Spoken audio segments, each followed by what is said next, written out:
Hello नमस्कार दोस्तों, welcome to epic study. मैं हूं अंकित। आज की वीडियो अपनी एमसीक्यू की वीडियो होने वाली है। पिछली 3 वीडियो में अपने 3 टॉपिक कंप्लीट किए थे। पहले में अपने किया था लेंस, उसके बाद में किया था प्रकाश का वर्ण विक्षेपण और तीसरा टॉपिक था अपना नेत्र दोष। आज इन तीनों टॉपिक के एमसीक्यू अपने इस एक वीडियो में कवर करने वाले हैं। ये तीनों टॉपिक मैंने आपको एनसीईआरटी की बुक से करवाए थे और आज की वीडियो में जितने भी अपने एमसीक्यू हैं वो सारे के सारे एनसीईआरटी बेस्ड हैं। ठीक है, इस वीडियो में कुल मिलाकर 36 एमसीक्यू है। ठीक है, और इसके साथ साथ जो प्रीवियस ईयर क्वेश्चन है वो भी इसमें मैंने इंक्लूड करे हैं। और मेरी ये कोशिश रहेगी कि क्वेश्चन करने के साथ साथ उस क्वेश्चन के कंसेप्ट को भी समझा जाए। ठीक है, और उस क्वेश्चन की अच्छी तरीके से आपको व्याख्या समझा दी जाए।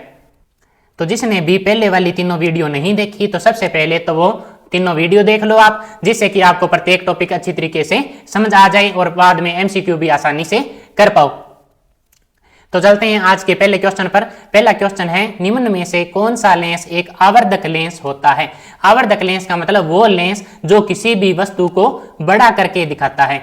वो लेंस जो किसी भी वस्तु को बड़ा करके दिखाता है वो कौन सा लेंस होता है? पहला ऑप्शन है उत्तल लेंस और दूसरा ऑप्शन है अवतल लेंस। देखो, उत्तल लेंस कौन सा लेंस होता है? जो बीच में से ऊपर उठा हुआ होता है, जो बीच में से ऊपर उठा हुआ होता है, ऊपर उठा हुआ होता है, वो होता है उत्तल लेंस। और अवतल लेंस क्या कौन सा लेंस होता है? जो बीच में से अंदर धसा हुआ होता है, जो बीच में से अंदर धसा हुआ होता है। तो देखो, जब भी आपने इस प्रकार का कोई भी आवर्धक लेंस देखा होगा तो हमेशा ही बीच में से तो ऊपर उठा हुआ होगा। बीच में से कैसा होगा? ऊपर उठा हुआ और किनारों से थोड़ा पतला होगा। मतलब वो कैसा लेंस होता है? वो एक उत्तल लेंस होता है। तो इसका राइट आंसर हो जाएगा कि जो आवर्धक लेंस है, मतलब जो वस्तु या अक्षरों को बड़ा करके दिखाता है, वो होता है उत्तल लेंस। अब देखो दूसरा क्वेश्चन, निम्न में से कौन सा लेंस वस्तु का वास्तविक प्रतिबिंब बनाता है? वास्तविक प्रतिबिंब मतलब जब भी ये किरणें वास्तव के अंदर मिलती है तो जो प्रतिबिंब बनता है उसको कहते हैं वास्तविक प्रतिबिंब। और उत्तल लेंस की एक खासियत होती है कि उत्तल लेंस पर जब भी प्रकाश की किरणें गिरती हैं, उत्तल लेंस पर जब भी किरणें गिरती है तो उत्तल लेंस उनको इकट्ठा कर देता है एक बिंदु पर। उत्तल लेंस उनको इकट्ठा कर देता है। तो इकट्ठा करने के कारण वो किरणें वास्तव के अंदर मिलती है। जब किरणें वास्तव में मिलती है तो प्रतिबिंब बनता है वास्तविक प्रतिबिंब। तो वास्तविक प्रतिबिंब कौन सा लेंस बनाएगा? लेंस। तो इसका राइट आंसर हो जाएगा उत्तल लेंस हमेशा ही वास्तविक प्रतिबिंब बनाता है। देखो, लेंस और दर्पण के जितने भी क्वेश्चन बन रहे हैं, अगर आपने लेंस और दर्पण से प्रतिबिंब निर्माण सीख लिया तो ये क्वेश्चन भी आपको आसानी से समझ आ जाएंगे। मतलब लेंस और दर्पण के जो उपयोग है वो भी प्रतिबिंब निर्माण पर ही है और जितने भी इंपॉर्टेंट क्वेश्चन है वो सारे के सारे प्रतिबिंब निर्माण पर ही है। देखो अगला क्वेश्चन, निम्न में से कौन सा लेंस वस्तु का काल्पनिक प्रतिबिंब बनाता है? काल्पनिक प्रतिबिंब का मतलब हो गया जब किरणें वास्तव के अंदर नहीं मिलती है, क्योंकि जब किरणें वास्तव में मिलती है तो प्रतिबिंब का नाम होता है वास्तविक प्रतिबिंब। जब किरणें वास्तव में नहीं मिलती है तो वो प्रतिबिंब बनता है काल्पनिक प्रतिबिंब। काल्पनिक का एक दूसरा नाम भी है, वो है आभासी। इसको कहते हैं आभासी या काल्पनिक प्रतिबिंब। तो देखो, उत्तल लेंस की क्या विशेषता है कि उत्तल लेंस पर जो भी किरणें गिरेगी उत्तल लेंस उनको इकट्ठा कर देगा। उत्तल लेंस करता है किरणों को इकट्ठा। पर अवतल लेंस की क्या विशेषता है? अवतल लेंस पर जो भी किरणें गिरती है, अवतल लेंस उन किरणों को इकट्ठा नहीं करता, अवतल लेंस उन किरणों को फैला देता है। देखो, जब ये किरणों को फैला देगा, ठीक है, मतलब किरणें अलग अलग दिशा में चली जाएगी। ठीक है, कुछ किरणें ऊपर चली जाएगी, कुछ किरणें नीचे। तो ये किरणें कभी वास्तव में तो नहीं मिल पाएगी। जब किरणें वास्तव में नहीं मिल पाती है तो उनको पीछे करके मिलाया जाता है। और जब किरणें वास्तव में नहीं मिल पाती है तो प्रतिबिंब वास्तविक थोड़ी बन सकता है। तो प्रतिबिंब बनेगा आभासी प्रतिबिंब। कैसा प्रतिबिंब बनेगा? आभासी या काल्पनिक प्रतिबिंब। देखो अगला क्वेश्चन, किस लेंस को अपसारी लेंस भी कहा जाता है? देखो, अपसारी से आप एक शब्द पकड़ो, पसारना। पसारना का मतलब फैलाना। ठीक है, मतलब जो लेंस किरणों को फैलाता है वो लेंस कौन सा है? अपसारी लेंस। तो देखो, उत्तल लेंस किरणों को फैला रहा है क्या? नहीं फैला रहा, क्योंकि उत्तल लेंस तो किरणों को इकट्ठा कर रहा है। पर अवतल लेंस पर अगर किरणें पड़ती हैं तो अवतल लेंस किरणों को फैला देता है। तो किरणों को फैलाने के कारण अवतल लेंस हो जाएगा अपसारी लेंस। देखो इसके बाद में अगला क्वेश्चन, किस लेंस को अभिसारी लेंस भी कहा जाता है? तो देखो, अपसारी तो हो गया अवतल लेंस, तो अभिसारी लेंस कौन सा लेंस होगा? उत्तल लेंस। तो इसका राइट आंसर हो जाएगा उत्तल लेंस अभिसारी लेंस है। क्यों है? क्योंकि उत्तल लेंस पर जब किरणें गिरती है तो उत्तल लेंस उनको पसारता नहीं है, मतलब फैलाता नहीं है। उत्तल लेंस किरणों को इकट्ठा कर देता है। इकट्ठा करने के कारण इसका नाम क्या हो गया? अभिसारी लेंस। इसके बाद में क्वेश्चन नंबर 6, लेंस की विशेषता क्या है? पहला, लेंस के 2 पृष्ठ हैं, बिल्कुल सही बात है। मतलब कोई भी लेंस है उसके कितने पृष्ठ होते हैं? 2। एक ये वाला पृष्ठ हो गया, एक ये वाला हो गया। देखो अगला ऑप्शन, कम से कम एक पृष्ठ गोलीय होता है। मतलब ये दोनों पृष्ठ हैं, दोनों गोलीय ना हो तो भी कोई बात नहीं, इनमें से कम एक पृष्ठ गोलीय होना चाहिए। अपने जो दोनों गोलीय वाले पढ़ते हैं इसको नाम देंगे द्विउत्तल, क्योंकि इसके दोनों गोलीय हैं। अगर दोनों गोलीय और अवतल है तो उसका नाम हो जाएगा द्विअवतल। मैंने देखो उत्तल के तीनों प्रकार भी बताए हैं आपको, और अवतल के तीनों प्रकार वो भी लेंस वाली क्लास में बताए हैं। तो उसमें एक कंडीशन थी कि कम से कम एक पृष्ठ गोलीय होता है, उसके आधार पर ही इसके उत्तल के भी 3 प्रकार थे और अवतल के भी 3 प्रकार थे। मतलब ये भी ऑप्शन अपना सही है। तीसरा ऑप्शन है, लेंस पारदर्शी होता है, मतलब लेंस के आर पार देख सकते हैं। यह भी ऑप्शन बिल्कुल सही है। क्यों? देखो लेंस अपने चश्मा में लगा होता है और चश्मा में आर पार देख सकते हैं, मतलब लेंस होता है पारदर्शी। पहला, दूसरा और तीसरा तीनों ऑप्शन सही है, मतलब इसका राइट आंसर हो जाएगा उपयुक्त सभी। अगला क्वेश्चन देखो, अवतल लेंस का मुख्य फोकस बिंदु होता है, कैसा होता है? वास्तविक या आभासी? देखो फोकस बिंदु मैंने आपको बताया था किस प्रकार से आप निकाल सकते हो। किसी भी लेंस पर समांतर किरणें डाल दो, किसी भी लेंस पर समांतर किरणें डाल दो। देखो समांतर मतलब बिल्कुल बराबर बराबर चलने वाली। जब भी किसी भी लेंस पर समांतर किरणें गिरती है तो वो कहां पर मिलती है? मुख्य फोकस बिंदु पर। तो देखो उत्तल लेंस पर तो ये किरणें वास्तव में मिल रही है, मतलब उत्तल लेंस का फोकस बिंदु तो हो गया वास्तविक। उत्तल लेंस का फोकस बिंदु होता है वास्तविक, पर अवतल लेंस में ये किरणें वास्तव में नहीं मिलती है, तो अवतल लेंस का फोकस बिंदु वास्तविक नहीं होता, अवतल लेंस का फोकस बिंदु होता है आभासी। देखो कैसे? देखो जब भी अवतल लेंस पर किरणें गिरती हैं, ठीक है, तो अवतल लेंस इन किरणों को वास्तव में नहीं मिलाता है, अवतल लेंस इन किरणों को फैला देता है। और जब भी इनको मिलाना होता है तो पीछे करके मिलाते हैं। जब भी पीछे करके मिलाते हैं तो किरणें वास्तव में नहीं मिलती, तो फोकस बिंदु या प्रतिबिंब है वो कैसा बनेगा? आभासी। अगला क्वेश्चन इसी पर है कि उत्तल लेंस का मुख्य फोकस बिंदु कैसा होता है? देखो उत्तल लेंस किरणों को वास्तव में मिलाता है, इसलिए उत्तल लेंस का फोकस बिंदु होता है वास्तविक। और अवतल लेंस किरणों को वास्तव में नहीं मिलाता है, अवतल लेंस किरणों को फैला देता है और उनको पीछे करके मिलाना पड़ता है, इसलिए अवतल लेंस का मुख्य फोकस बिंदु होता है आभासी। देखो लेंस और दर्पण से जितने भी क्वेश्चन बनते हैं उनमें से 80% वो क्वेश्चन होते हैं जो कि प्रतिबिंब निर्माण पर आधारित होते हैं। ये देखो जितने भी क्वेश्चन मैंने अभी करवाए हैं वो सारे के सारे प्रतिबिंब पर आधारित हैं। अगला क्वेश्चन देखो, वास्तविक और उल्टा प्रतिबिंब कौन सा लेंस बनाता है? मैंने आपको बताया था जो भी प्रतिबिंब वास्तविक होता है वो हमेशा ही उल्टा होता है, और जो प्रतिबिंब आभासी होता है वो हमेशा सीधा होता है। ये याद रखना है, वास्तविक प्रतिबिंब हमेशा उल्टा होता है और आभासी प्रतिबिंब हमेशा सीधा होता है। तो देखो वास्तविक और उल्टा प्रतिबिंब, वास्तविक प्रतिबिंब कौन सा लेंस बना रहा है? उत्तल लेंस। उत्तल लेंस कैसा प्रतिबिंब बना रहा है? वास्तविक प्रतिबिंब, क्योंकि उत्तल लेंस पर जब भी प्रकाश की किरणें गिरती है तो उत्तल लेंस उन किरणों को वास्तव में मिलाता है, तो उत्तल लेंस हमेशा वास्तविक प्रतिबिंब बनाता है। और मैंने बताया जो प्रतिबिंब वास्तविक होता है वो हमेशा ही उल्टा होता है, और जो प्रतिबिंब आभासी होता है वो होता है सीधा। तो जो वास्तविक प्रतिबिंब है वो उल्टा है, और वास्तविक प्रतिबिंब कौन सा बनाता है लेंस? उत्तल लेंस। तो इसका राइट आंसर हो जाएगा उत्तल लेंस।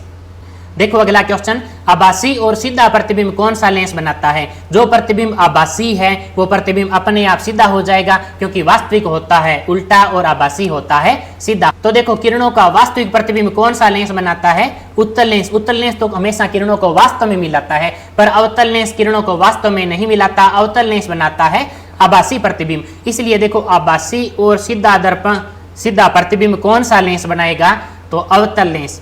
अगला क्वेश्चन देखो, कौन सा लेंस हमेशा वस्तु से छोटा प्रतिबिंब बनाता है? तो देखो वस्तु से छोटा प्रतिबिंब तो उत्तल लेंस भी बनाता है, और वस्तु से छोटा प्रतिबिंब अवतल लेंस भी बनाता है, पर कौन सा हमेशा बनाता है? तो देखो मैंने आपको बताया था कि आप छोटे प्रतिबिंब को किस प्रकार से याद रख सकते हैं। पहले देखो दर्पण में उत्तल दर्पण कितने प्रकार के प्रतिबिंब बनाता है? 2। अवतल दर्पण कितने प्रकार के प्रतिबिंब बनाता है? 6 प्रकार के प्रतिबिंब बनाता है। तो देखो जिसकी संख्या कम है वो हमेशा छोटा प्रतिबिंब बनाएगा। देखो दो प्रकार के प्रतिबिंब बनाता है, और ये दोनों प्रतिबिंब छोटे प्रतिबिंब होते हैं। इसके बाद में जब लेंस की बात आए तो वो बिल्कुल उल्टा हो जाता है। देखो उत्तल दर्पण 2 प्रकार के प्रतिबिंब बनाता है, तो उत्तल लेंस कितने प्रकार के प्रतिबिंब बनाएगा? उत्तल लेंस कितने प्रकार के प्रतिबिंब बनाएगा? 6 प्रकार के। और अवतल लेंस कितने प्रकार के प्रतिबिंब बनाएगा? अवतल लेंस कितने प्रकार के प्रतिबिंब बनाएगा? 2 प्रकार के। तो देखो कम प्रकार के प्रतिबिंब कौन सा बना रहा है? अवतल लेंस कम प्रकार के प्रतिबिंब बना रहा है। तो जो कम प्रकार के प्रतिबिंब बनाएगा वो ही हमेशा छोटे प्रतिबिंब बनाएगा। तो इसका राइट आंसर हो जाएगा हमेशा छोटा प्रतिबिंब कौन सा बनाता है? अवतल लेंस। अगर आपको ऑप्शन में अवतल लेंस भी दे रखा है और उत्तल दर्पण भी दे रखा है तो ये दोनों आंसर सही होंगे, क्योंकि उत्तल दर्पण भी छोटे प्रतिबिंब बनाता है और अवतल लेंस है वो भी हमेशा छोटे प्रतिबिंब बनाता है। देखो अगला क्वेश्चन इसी पर है और ये पिछली बार एलडीसी में आया हुआ क्वेश्चन है। तो देखो निम्नलिखित में से कौन सा एक आभासी प्रतिबिंब बनाता है जो हमेशा वस्तु से छोटा होता है, मतलब हमेशा छोटा प्रतिबिंब बनाता है। देखो हमेशा छोटा प्रतिबिंब बनाने वाले कौन कौन से हैं? या तो उत्तल दर्पण, क्योंकि उत्तल दर्पण 2 ही प्रकार के प्रतिबिंब बनाता है तो वो हमेशा छोटे प्रतिबिंब बनाएगा, या अवतल लेंस, अवतल लेंस भी 2 ही प्रकार के प्रतिबिंब बनाता है तो वो हमेशा छोटे प्रतिबिंब बनाएगा। तो देखो इसमें से कौन सा ऑप्शन है इसके अंदर है? तो इसका राइट आंसर कौन सा हो जाएगा? सी। तो चलते हैं अगले क्वेश्चन पर। लेंस की क्षमता का मात्रक क्या होता है? देखो लेंस की क्षमता का मतलब क्या हुआ? जब भी अपने चश्मा बनवाने जाते हैं, ठीक है, फिर कोई पूछता है कितने नंबर की चश्मा है तेरी, ठीक है, तो वो नंबर क्या होता है? वो नंबर होता है लेंस की क्षमता। इसका मात्रक किस प्रकार से निकालेंगे? लेंस की क्षमता का पिछली वीडियो में सूत्र बताया था कि लेंस की क्षमता में साइन फोकस दूरी की उल्टी होती है। ये उल्टी क्यों होती है ये पिछली वीडियो में मैंने बता दिया है। तो अब देखो इसका मात्रक किस प्रकार से निकालेंगे? फोकस दूरी है और दूरी का मात्रक क्या होता है? मीटर। तो देखो इसका मात्रक निकालने के लिए P बराबर 1/मीटर, और जब इस मीटर को ऊपर लेके जाएंगे तो ये बन जाएगा मीटर इनवर्स, या इसी को कहेंगे डायप्टर। क्या कहेंगे? डायप्टर। मतलब डायप्टर किसका उल्टा होता है? मीटर का। और लेंस की क्षमता का मात्रक हो गया डायप्टर। जैसे किसी की चश्मा का नंबर अगर 2 है, ठीक है, +2 है या -1 है, तो वो चश्मा का नंबर किस प्रकार से बताएगा कि +2 डायप्टर या -1 डायप्टर। देखो अगला क्वेश्चन, ये भी क्वेश्चन एलडीसी 2018 का क्वेश्चन है। देखो क्वेश्चन, प्रकाश का उसके घटक रंगों में विभाजन क्या कहलाता है? घटक रंगों का मतलब हो गया कि जो अपने सूर्य का श्वेत प्रकाश है, सूर्य का प्रकाश देखने पर अपने को सफेद लगता है, पर वो सफेद किस किस रंग से मिलकर बना है? वो 7 प्रकार के रंगों से मिलकर बना है। तो देखो प्रकाश का उसके घटक रंगों में विभाजन, मतलब एक श्वेत प्रकाश है उसका 7 रंगों में टूटना, वो क्या कहलाता है? तो वो कहलाता है वर्ण विक्षेपण। तीसरा ऑप्शन देखो वर्ण विक्षेपण। इसमें वर्ण से इसको पकड़ लेंगे क्योंकि वर्ण का मतलब हुआ रंग, रंगों का विभाजन मतलब वर्ण विक्षेपण। देखो ये तो समझा गया वर्ण विक्षेपण क्या होता है। मतलब सूर्य का श्वेत प्रकाश है उसको प्रिज्म 7 रंगों में तोड़ देता है, इसे ही वर्ण विक्षेपण कहा जाता है। देखो अगला क्वेश्चन, इंद्रधनुष का बनना किसके कारण नहीं होता है? मतलब इनमें से 4 में से 3 ऑप्शन तो अपने सही है, एक ऑप्शन अपना गलत है, वो ऑप्शन देखना है। तो देखो इंद्रधनुष कैसे बनता है ये भी मैंने पिछली वीडियो में आपको बताया था। तो देखो जब भी वर्षा होती है तो वर्षा होने के बाद में वातावरण के अंदर कुछ जल की बूंदें बच जाती है। जब इन बूंदों पर सूर्य का श्वेत प्रकाश टकराता है, सूर्य का श्वेत प्रकाश टकराता है वो तो बूंद के अंदर चला जाता है। मैंने आपको बताया था जब भी किसी प्रकाश किरण का माध्यम चेंज हो, देखो पहले वो वायु के अंदर थी, बाद में वो जल में चली गई। जब भी माध्यम चेंज होता है तो वहां पर होता है प्रकाश का अपवर्तन। माध्यम चेंज होने पर क्या होता है? प्रकाश का अपवर्तन। ठीक है, तो एक तो हो गया अपवर्तन, मतलब अपवर्तन तो इंद्रधनुष बनने में होता है, मतलब अपवर्तन तो सही है। दूसरा देखो, दूसरा होता है पूर्ण आंतरिक परावर्तन। दूसरा होता है पूर्ण आंतरिक परावर्तन। पूर्ण आंतरिक परावर्तन, ये देखो ये पूर्ण आंतरिक परावर्तन नाम से लग रहा है जैसे परावर्तन है, पर ये परावर्तन नहीं है, ये अपवर्तन का ही एक प्रकार है। मतलब पूर्ण आंतरिक परावर्तन ये भी बिल्कुल सही है। तीसरा वर्ण विक्षेपण। वर्ण विक्षेपण का मतलब श्वेत प्रकाश का 7 रंगों में टूटना। देखो अगर ये 7 रंगों में ना टूटता तो इंद्रधनुष बनता ही नहीं। ठीक है, मतलब वर्ण विक्षेपण भी इसका सही आंसर है। तो इसका सही आंसर कौन सा नहीं है? परावर्तन। तो देखो कौन सी चीज इंद्रधनुष बनने में मदद नहीं करती, वो है प्रकाश का परावर्तन। और अगर ऑप्शन चेंज करके क्वेश्चन आएगा तो ये ऑप्शन तो उसमें होगा ही होगा। ठीक है, कौन सा? वर्ण विक्षेपण वाला, क्योंकि जहां पर भी वर्ण आ जाए मतलब वर्ण विक्षेपण होगा वहां पर 7 रंग दिखेंगे। ठीक है, तो इंद्रधनुष बनने के समय भी 7 रंग दिखाई देते हैं, मतलब मेन कारण तो कौन सा है? वर्ण विक्षेपण। पर वर्ण विक्षेपण के अंदर छोटे छोटे कारण कौन से हैं? अपवर्तन और पूर्ण आंतरिक परावर्तन। देखो अगला क्वेश्चन, प्रकाश के वर्ण विक्षेपण की खोज किसने की थी? तो देखो इसमें तो कुछ समझने वाला है नहीं। ठीक है, तो इसका सही आंसर है न्यूटन। प्रकाश के वर्ण विक्षेपण मतलब 7 रंगों में टूटने की खोज किसने की थी? न्यूटन ने। तो बात कर लेते हैं दूसरे ऑप्शन की भी, लुई ब्रेल। तो ब्रेल ने किसकी खोज की थी? ब्रेल लिपि, जो कि अंधों को पढ़ने में मदद करती है। अंधों को पढ़ने के लिए जो भी बुक आती है वो ब्रेल लिपि पर लिखी जाती है, और उस ब्रेल लिपि की खोज किसने की थी? लुई ब्रेल ने। पर यहां पर बात वर्ण विक्षेपण की हो रही है, तो वर्ण विक्षेपण की खोज किसने की थी? आइजैक न्यूटन ने।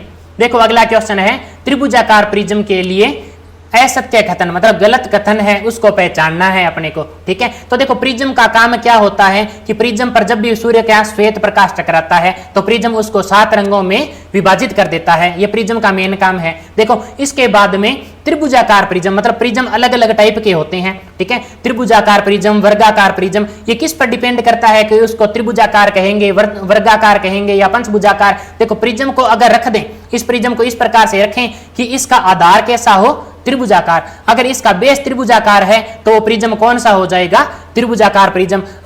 अगर आधार वर्गाकार है तो वो कौन सा प्रिज्म हो जाएगा? वर्गाकार प्रिज्म। देखो आधार के आधार पर ही इसका नाम क्या है? त्रिभुजाकार प्रिज्म। अब पूछ ले इसमें फलक कितने हैं, शीर्ष कितने हैं, किनारे कितने हैं? तो देखो फलक फलक फलक का मतलब दीवारें, मतलब इस प्रिज्म में कितनी दीवारें हैं? तो देखो सबसे पहले तो आगे ये त्रिभुजाकार दीवार है, इसके पीछे वाली दीवार है वो भी त्रिभुजाकार दीवार है, मतलब 2 फलक तो हो गए त्रिभुजाकार। 2 फलक तो कैसे हो गए? त्रिभुज के आकार के। इसके बाद में देखो 3 साइड वाले फलक भी हैं, एक ये फलक है, एक इसके नीचे वाला फलक है और एक ये फलक है। वो तीनों फलक किस प्रकार के हैं? आयताकार। तीनों फलक किस प्रकार के हैं? आयताकार, मतलब 2 त्रिभुजाकार फलक हैं, 3 आयताकार फलक हैं। ठीक है, इस प्रकार से इसमें कुल कितने फलक हो गए? 5 फलक हो गए। देखो अब बात करते हैं शीर्ष की। ठीक है, शीर्ष का मतलब हो गया कोने, मतलब इस त्रिभुजाकार प्रिज्म में कितने कोने हैं? तो देखो एक तो ये कोना हो गया, ठीक है, एक ये कोना हो गया, एक ये कोना हो गया, मतलब 3 कोने तो सामने दिख रहे हैं, एक ये कोना हो जाएगा, ठीक है, एक ये कोना हो जाएगा और एक इसके पीछे वाला कोना। कुल मिलाकर कितने कोने हैं त्रिभुजाकार प्रिज्म में? 6 कोने हैं। इसके बाद में देखो किनारे, कितने किनारे हैं? 9 किनारे। किस प्रकार से 9 किनारे हैं? देखो एक ये किनारा हो गया, एक ये किनारा, एक ये किनारा, 3 हो गए। चौथा किनारा देखो ये हो गया चौथा किनारा, ये हो गया 5वां किनारा और इसी प्रकार ये हो जाएगा 6ठा किनारा, और 3 पीछे वाले किनारे 7, 8 और एक पीछे 9। तो कुल मिलाकर इसमें कितने किनारे होते हैं? 9। कहने का मतलब सभी सत्य है, पर चौथा ऑप्शन दे रखा है सभी असत्य है, मतलब अपना राइट आंसर हो जाएगा चौथा। देखो यहां पर तो इसने बिल्कुल सिंपल सा पूछा है, त्रिभुजाकार प्रिज्म पूछा है। अगर पेपर में आ जाए पंचभुजाकार प्रिज्म के लिए फलक बताइए, शीर्ष बताइए और किनारे बताइए कि कितने कितने होंगे, तो इसका देखो एक आसान सा तरीका है। देखो सबसे पहले भुजा गिनो कितनी है? पंचभुजाकार, मतलब उसका आधार कैसा होगा? आधार एक पंचभुज होगा। तो देखो फलक कैसे निकालते हैं? जितनी भी भुजा है उसमें 2 जोड़ दो, मतलब भुजा अगर n है तो फलक किस प्रकार से निकालेंगे? n में 2 जोड़ दो, n+2 मतलब 5+2 7 हो गए उसमें फलक। देखो त्रिभुजाकार में भी ये लग रहा है कि त्रिभुजाकार में 3 भुजा थी तो फलक कितने हो गए? 3 और 2 5।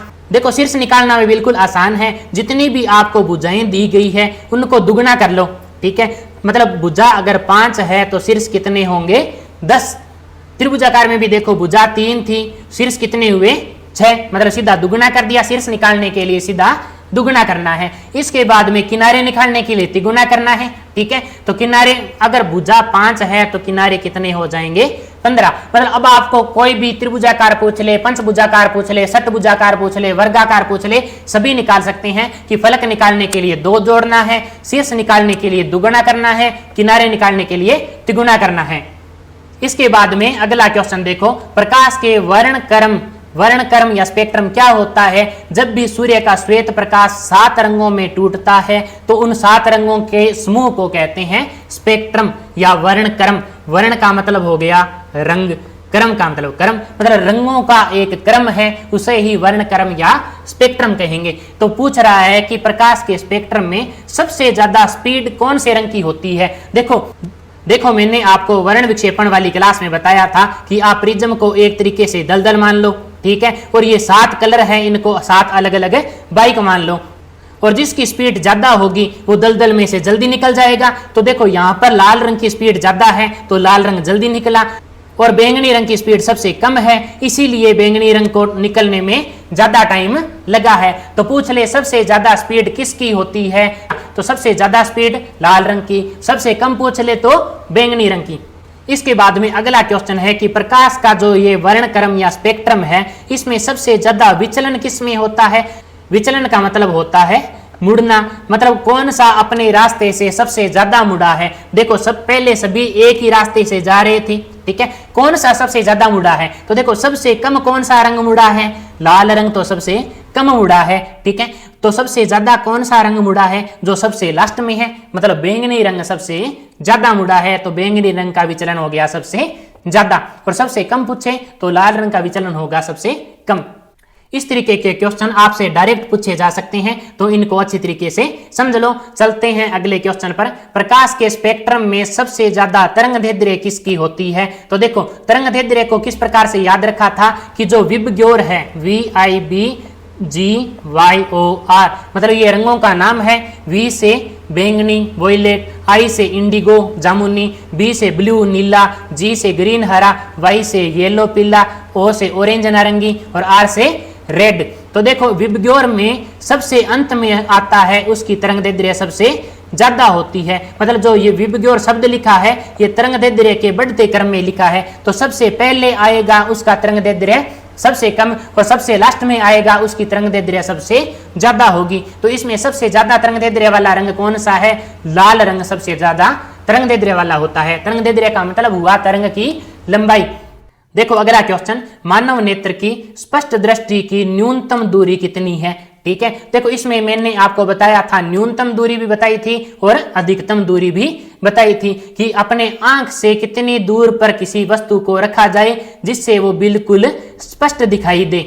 ठीक है, जैसे अपने बुक पढ़ रहे हैं तो बुक को भी आंख से कम 25 सेंटीमीटर दूर रखना चाहिए जिससे बिल्कुल क्लियर दिखे। अगर 25 सेंटीमीटर से कम दूरी पर रखेंगे तो बुक तो दिखेगी पर वो बिल्कुल साफ नहीं दिखेगी। अगर थोड़ी सी कम दूरी पर रखेंगे तो बुक दिखेगी पर आंखों पर जोर पड़ना शुरू हो जाएगा। जितनी आंखों के पास लाएंगे उतना ही आंखों पर जोर ज्यादा पड़ेगा।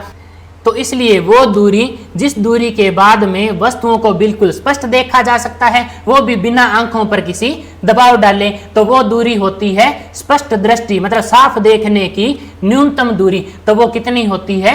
25 सेंटीमीटर। तो इसका राइट आंसर हो जाएगा 25 सेंटीमीटर। अगला क्वेश्चन है कि स्पष्ट दृष्टि मतलब साफ देखने की अधिकतम दूरी कितनी होती है, मतलब कितनी दूरी तक अपने बिल्कुल साफ देख सकते हैं। तो देखो इसका राइट आंसर है अनंत। तो देखो इसका आंसर अनंत क्यों हुआ? क्योंकि अपने चांद को देखते हैं जो लगभग 4.25 लाख किलोमीटर है, अपने सूर्य को भी देखते हैं जो 15 करोड़ किलोमीटर है। देखो और भी बहुत सारे तारे देखते हैं जो कि सूर्य से भी ज्यादा दूर है। तो ऐसा मान सकते हैं कि हम बहुत ज्यादा दूरी तक साफ देख सकते हैं। तो इसीलिए स्पष्ट दृष्टि की अधिकतम दूरी कितनी हो जाएगी? अनंत। सारे के सारे क्वेश्चन सिलेक्टिव और इंपॉर्टेंट क्वेश्चन है। ठीक है, ये वीडियो देखने के बाद में आपको इस टॉपिक की कोई और वीडियो नहीं देखनी पड़ेगी। अगला क्वेश्चन देखो, किस दृष्टि दोष में व्यक्ति को पास की वस्तु स्पष्ट दिखाई नहीं देती है? देखो पहला ऑप्शन है निकट दृष्टि दोष, दूसरा है दूर दृष्टि दोष। पर इसको पढ़ने से ऐसा लगता है जैसे निकट दृष्टि दोष में पास की चीजें नहीं दिखाई देती और दूर दृष्टि दोष में दूर की चीजें नहीं दिखाई देती, पर होता बिल्कुल उल्टा है। देखो निकट दृष्टि दोष में तो दूर की चीजें नहीं दिखाई देती और दूर दृष्टि दोष में पास की चीजें नहीं दिखाई देती। मतलब जिसकी पास की नजर कमजोर है उसको कौन सा दृष्टि दोष है? दूर दृष्टि दोष। और जिसकी दूर की नजर कमजोर है उसको कौन सा दृष्टि दोष है? निकट दृष्टि दोष। तो मैंने पिछली वीडियो में आपको यह भी बताया था कि इसको निकट दृष्टि दोष और इसको दूर दृष्टि दोष क्यों कहते हैं, क्योंकि निकट दृष्टि दोष में जो प्रतिबिंब बनता है वो आंख के लेंस के पास में बन जाता है, ठीक है, मतलब रेटिना तक नहीं पहुंच पाता, इसलिए उसका नाम है निकट दृष्टि दोष। और जो दूर दृष्टि दोष है उसमें जो प्रतिबिंब बनता है, ठीक है, वो आंख से दूर बन जाता है, मतलब रेटिना से दूर बन जाता है। तो देखो इसमें प्रतिबिंब लेंस से दूर बन रहा है, इसलिए इसका नाम दूरदृष्टि दोष हो गया। इसमें प्रतिबिंब लेंस के पास बन रहा है, इसलिए इसका नाम निकट दृष्टि दोष हो गया। अब देखो अगला क्वेश्चन, किस दृष्टि दोष में रेटिना से पहले प्रतिबिंब बनता है? मैंने आपको अभी बताया, अगर प्रतिबिंब लेंस के पास बनता है, प्रतिबिंब बनता है लेंस के पास, तो वो होता है निकट दृष्टि दोष। अगर प्रतिबिंब बनता है लेंस से दूर तो वो होता है दूर दृष्टि दोष। तो देखो इसमें प्रतिबिंब रेटिना से पहले बन रहा है, मतलब प्रतिबिंब लेंस के पास बन रहा है। जब भी प्रतिबिंब लेंस के पास बनता है तो वो होता है निकट दृष्टि दोष। तो इसका राइट आंसर हो जाएगा निकट दृष्टि दोष। अगला क्वेश्चन देखो, निकट दृष्टि दोष का निवारण करता है। पहला ऑप्शन है उत्तल लेंस, दूसरा ऑप्शन है अवतल लेंस। तो देखो यहाँ पर प्रतिबिंब को अपने और पास नहीं लाना है, क्योंकि प्रतिबिंब बनना चाहिए रेटिना पर, तो प्रतिबिंब को पास नहीं लाना है, प्रतिबिंब को दूर लेके जाना है। तो प्रतिबिंब को दूर लेके जाना है तो यहाँ पर प्रकाश को फैलाने वाला लेंस लगाएंगे, मतलब प्रकाश को फैलाने वाला मतलब अपसारी लेंस यानी अवतल लेंस लगाएंगे, जिससे प्रतिबिंब फैल कर रेटिना तक पहुंच जाए। तो इसलिए निकट दृष्टि दोष में प्रतिबिंब को रेटिना तक पहुंचाना है, मतलब प्रतिबिंब को दूर करना है, इसलिए दूर करने वाला लेंस यानी अवतल लेंस लगाएंगे। और दूर दृष्टि दोष का निवारण करता है, ये इसका बिल्कुल उल्टा होगा। निकट दृष्टि दोष में अगर अवतल लेंस लगा रहे हैं तो दूर दृष्टि दोष में कौन सा लेंस लगेगा? उत्तल लेंस लगेगा। दूर दृष्टि दोष में कौन सा लेंस लगेगा? उत्तल लेंस। तो इसका राइट आंसर हो जाएगा उत्तल लेंस। देखो अगला क्वेश्चन है कि निकट दृष्टि दोष का कारण क्या है। देखो निकट दृष्टि दोष नाम से समझाने लग गया कि निकट दृष्टि दोष है तो व्यक्ति को दूर की चीजें नहीं दिखाई देती, क्योंकि उल्टा होता है, निकट दृष्टि दोष में दूर की चीजें नहीं दिखाई देती। और दूसरा, निकट दृष्टि दोष में जो प्रतिबिंब बनता है वो निकट बनता है। किसके निकट बनता है? लेंस के निकट बनता है, जो नेत्र के अंदर लेंस लगा होता है उसके निकट बनता है। ठीक, तो पूछ रहा है इसका कारण क्या हो सकता है। तो देखो नेत्र लेंस की वक्रता बढ़ जाना, वक्रता का मतलब होता है मुड़ाव, ठीक है। तो अगर लेंस का मुड़ाव बढ़ जाए, जैसे एक पहले नेत्र का लेंस पतला था, बाद में किनारों से सिकुड़ने के कारण ये बीच में से मोटा हो गया। मैंने आपको बताया है जो पतला लेंस है वो किरणों को दूर मिलाता है। अगर पतले लेंस पर किरणें गिरती है तो उनको मिलाने में ज्यादा समय लगता है, मतलब दूर मिलाता है।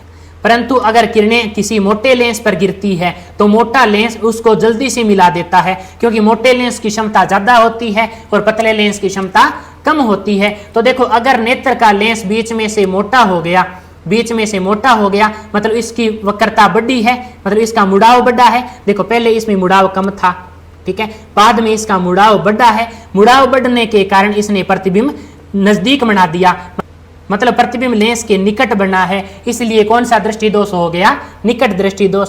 दूसरा कारण देखो नेत्र लेंस की फोकस दूरी कम हो जाना। जैसे प्रतिबिंब नजदीक बनेगा तो फोकस दूरी अपने आप कम हो जाएगी, ठीक है। अगर प्रतिबिंब दूर बन रहा है तो फोकस दूरी ज्यादा, अगर प्रतिबिंब नजदीक बन रहा है तो फोकस दूरी कम। तो देखो निकट दृष्टि दोष में प्रतिबिंब नेत्र के नजदीक बन रहा है तो उस लेंस की फोकस दूरी क्या हो जाएगी?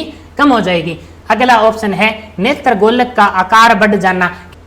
कहने का मतलब प्रतिबिंब तो बिल्कुल सही बन रहा है, ठीक है, प्रतिबिंब यहाँ पर बनना चाहिए और प्रतिबिंब यहाँ पर ही बन रहा है, मतलब प्रतिबिंब तो रेटिना पर बन रहा है। पर अगर किसी कारणवश इस गोले का आकार बढ़ जाए, ठीक है, रेटिना थोड़ा दूर चला जाए तो भी प्रतिबिंब पहले बन जाएगा, ठीक है। जब भी प्रतिबिंब रेटिना से पहले बनेगा तो उसको कहेंगे निकट दृष्टि दोष। तो देखो निकट दृष्टि दोष के ये तीनों ही कारण सही है, तो इसका राइट आंसर हो जाएगा उपयुक्त सभी निकट दृष्टि दोष के कारण है। और जो दूर दृष्टि दोष के कारण है वो इसके बिल्कुल उल्टा है, इसलिए वो क्वेश्चन इसमें मैंने नहीं डाला। देखो अगला क्वेश्चन, जरा दृष्टि दोष। जरा दृष्टि दोष में मैंने आपको बताया था कि जो जरा शब्द है इसका मतलब होता है बुढ़ापा दोष। तो पहला ऑप्शन है ये नेत्र दोष बुढ़ापे में होता है, बिल्कुल सही बात है। तो देखो जैसे किसी को निकट दृष्टि दोष होता है तो उसको पास वाली चीजें तो दिखाई देगी पर दूर वाली चीजें दिखाई नहीं देगी। अगर किसी को दूर दृष्टि दोष है तो उसको पास वाली चीजें नहीं दिखाई देगी। पर बुढ़ापे के अंदर क्या होता है, ना तो पास वाली चीजें दिखाई देती है, ना ही दूर वाली चीजें दिखाई देती है। उसका कारण क्या होता है? देखो कारण ये है कि पक्षमापी पेशियां कमजोर हो जाती है। अब पक्षमापी पेशियां क्या होती है, जब भी अपने किसी की आंख देखते हैं, ठीक है, जब भी किसी की आंख देखते हैं तो जो साइड के अंदर ये लाल लाल दिखाई देती है, यही होती है पक्षमापी पेशियां। इनका काम क्या होता है, जब भी अपने आंख को सिकुड़ते हैं, ठीक है, तो ये पक्षमापी पेशियां सिकुड़ जाती है, ठीक है। जब भी आंख को फैलाते हैं तो पक्षमापी पेशियां फैल जाती है। इसका काम होता है जो नेत्र लेंस है उसको पतला या मोटा करना। परंतु जब बुढ़ापा होता है तो पक्षमापी पेशियां कमजोर हो जाती है, जिसके कारण ये नेत्र लेंस को ना तो पतला कर पाती है, ना ही मोटा कर पाती है। तो इसलिए उसको ना तो पास की चीजें दिखाई देती है, ना ही दूर की चीजें दिखाई देती है। इसके बाद में इसका अगला कारण है, देखो, नेत्र लेंस का लचीलापन कम हो जाना। नेत्र लेंस का लचीलापन कम हो जाना का मतलब अगर पक्षमापी पेशियां इस पर जोर डालती भी है तो भी ये पतला मोटा नहीं हो पाता। तो देखो ये सभी कारण बुढ़ापे के हैं, मतलब जरा दृष्टि दोष के हैं। तो इसका आंसर हो जाएगा उपयुक्त सभी। अगला क्वेश्चन देखो, जरा दृष्टि दोष का निवारण किस लेंस के द्वारा किया जाता है? तो पहला ऑप्शन है द्विफोक्स लेंस और दूसरा ऑप्शन है बेलनाकार लेंस। तो इसका राइट आंसर है द्विफोक्स लेंस। क्यों? क्योंकि देखो जरा दृष्टि दोष में बुढ़ापे के अंदर ना तो पास की चीजें दिखाई देती है, ना ही दूर की चीजें दिखाई देती है। तो अपने चश्मा ऐसा बनवाना पड़ेगा जिसके अंदर उत्तल लेंस भी हो, जिसके अंदर अवतल लेंस भी हो, ठीक है। क्योंकि उत्तल लेंस है वो तो पास की चीजें देखने में मदद करता है, और जो अवतल लेंस है वो दूर की चीजें देखने में मदद करता है। और चश्मे का लेंस इस प्रकार से बनाएंगे कि पूरा ऊपर वाला तो अवतल लेंस होगा, अवतल लेंस ऊपर वाला होगा, क्योंकि जब दूर देखते हैं तो बिल्कुल सीधा देखते हैं लिए। और जो नीचे वाला लेंस होगा वो कैसा लेंस होगा? उत्तल लेंस। जैसे कोई अखबार पढ़ना चाहता है तो अपनी आंखों को नीचे रखेगा, तो उसकी चश्मा में उत्तल लेंस पास देखने के लिए और अवतल लेंस दूर देखने के लिए दोनों ही लगे होते हैं। इसलिए इसका राइट आंसर हो जाएगा द्विफोकस लेंस। अगला क्वेश्चन है, नेत्र लेंस धुंधला होने के कारण कौन सा रोग हो जाता है, मतलब कौन सा नेत्र दोष हो जाता है? तो देखो इसका पहला ऑप्शन है मोतियाबिंद और दूसरा ऑप्शन है वर्णांधता। देखो आपने कई बार बूढ़े लोगों को एक काला चश्मा पहने देखा होगा, ठीक है। कैसा चश्मा? काला चश्मा, ठीक है। तो वो क्यों पहनते हैं? जब वो मोतियाबिंद का ऑपरेशन करवाते हैं, ठीक है, मोतियाबिंद का इलाज करवाते हैं, तो डॉक्टर उनको बोलता है कि आंखों के अंदर सूरज की रोशनी सीधी नहीं जानी चाहिए, इसलिए वो काला चश्मा पहनते हैं।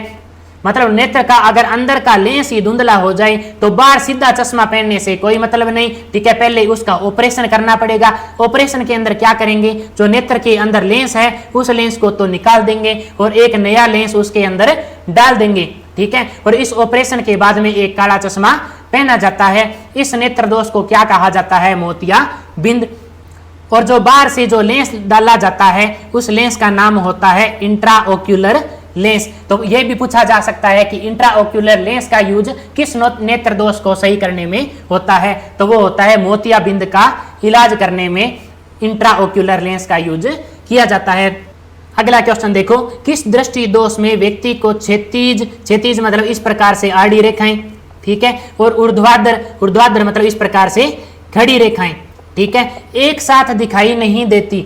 मतलब ऐसा दृष्टि दोष जिसमें व्यक्ति अगर इस प्रकार के ग्राफ को देखता है तो उसको या तो क्षैतिज रेखाएं दिखाई देती है, ठीक है। अगर क्षैतिज दिखाई देगी तो ये ऊर्ध्वाधर रेखाएं दिखाई नहीं देगी। अगर उसको ऊर्ध्वाधर दिखाई देगी तो क्षैतिज रेखाएं दिखाई नहीं देगी, ठीक है। तो वो दृष्टि दोष कौन सा होता है? पहला ऑप्शन है वर्णांधता, दूसरा ऑप्शन है अबिंदुकता। मैंने आपको क्या बताया? वर्ण का मतलब होता है रंग। जहां पर रंगों की बात आएगी वहां पर वर्णांधता हो सकता है, पर यहां पर तो वर्णांधता नहीं होगा। यहां पर राइट आंसर क्या है इसका?